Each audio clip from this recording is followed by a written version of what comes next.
Halo semua, apa kabar?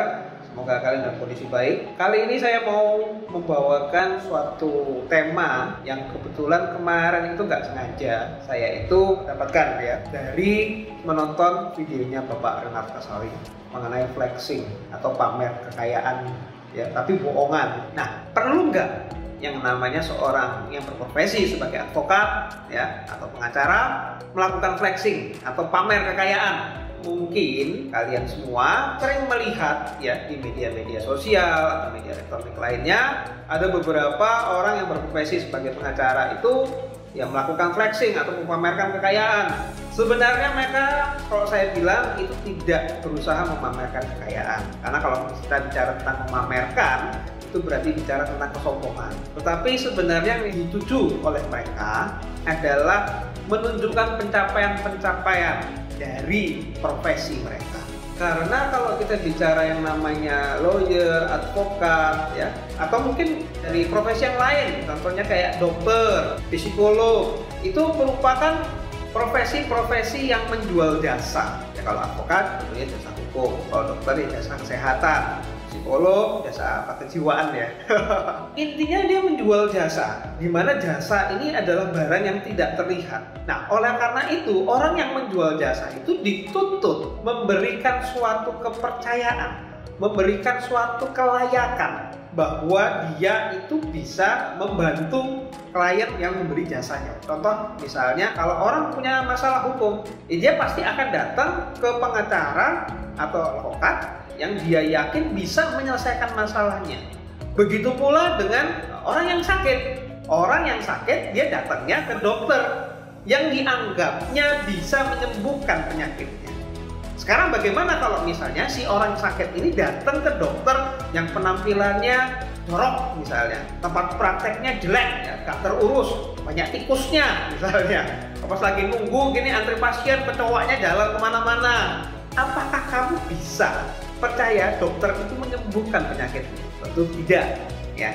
Makanya itu dari keyakinan itu separuh dari masalahmu itu sebenarnya sudah selesai. Sama dengan advokat atau lawyer ini tadi, mereka membutuhkan hal-hal yang bisa meyakinkan buat si klien. Kalau dia pakai barang-barang yang bagus, kemudian berpakaian yang rapi, tentunya akan membawa efek percaya diri buat si advokat itu. Nah, rasa percaya diri ini nanti akan diterima oleh si klien sebagai bentuk kelayakan atau kemampuan dari advokat menyelesaikan masalahnya. Jadi kalau buat advokat atau lawyer itu tidak perlu flexing, nggak perlu memamerkan, cukup menggunakan menampilkan hal-hal yang bisa membuat dia percaya diri. Nah, ada percaya diri orang itu beda-beda. Kalau buat saya contoh nih, ada beberapa orang dia harus pakai HP iPhone 13 Pro. Supaya kenapa? Supaya pede, Pak. Tapi saya nggak perlu pakai itu, saya cukup misalnya pakai Samsung atau Realme. Selama ini sudah cocok dengan kebutuhan saya sudah percaya diri kok.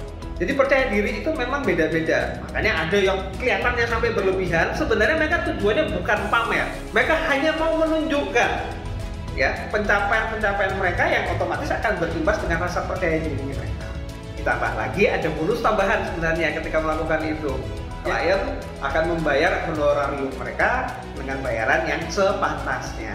Karena contoh nih ya, saya kasih gambaran lagi, orang yang menjual jasa. Jadi nggak harus advokat ya di sini ya, nggak harus lawyer, tapi kamu menjual jasa. Kalau kamu datang, saya ketemu sama klien nih, datang naik sepeda motor, bilang, Pak, bayaran saya, tarif saya 100 juta. Yang satu lagi, kamu datang dengan naik mobil BMW. Ketika kamu ngomong, oh Pak, tarif saya 100 juta. Kira-kira yang cocok atau yang bisa masuk akal buat klien yang mana? Tentunya yang naik mobil BMW ya. Nggak mungkin naik sepeda motor. Duh, bayarnya kok mahal banget ya. Jangan-jangan saya ini betul-betul dibogok ini. Tetapi kalau yang meminta itu adalah lawyer yang nanya BMW, dia punya kantor bagus dan sebagainya, tentu dia nggak keberatan. Karena kenapa? Ya karena orang ini memang sudah sampai pada taraf itu. Jadi apapun yang kamu tampilkan saat ini sebenarnya memang kamu tujukan untuk percaya dirimu dengan menunjukkan apa yang sudah kamu capai. Yang jadi masalah adalah ketika pencapaian itu hanya pencapaian semu, hanya tampilannya saja, tetapi dalamnya kosong. Nah, ini bahaya. Bahayanya kalau kamu memberikan jasamu kepada orang lain, kamu sebenarnya tidak mampu, tetapi kamu mengerjakan atau menerima kasus itu, yang akhirnya dikecewakan siapa? Kliennya. Jadi kesimpulannya apa? Kalau buat pengacara, itu nggak perlu flexing, nggak perlu pamer. Tetapi memang dibutuhkan hal-hal yang menunjukkan pencapaian dalam profesinya mereka. Fungsinya apa? Untuk percaya diri. Kedua, memberikan keyakinan kepada klien. Kalau ini dilakukan dengan hal-hal yang terarah dan tidak berlebihan, berdandan atau berpakaian sepantasnya, rapi, bagus, bersih, jangan lupa mandi, sikat gigi ya. Karena kamu keren-keren, bajumu mahal tapi mulutmu bau, kacau lah urusannya ya. Oke, jadi demikian aja dari saya kali ini. Kita ketemu lagi dengan topik bahasan berikutnya. See you.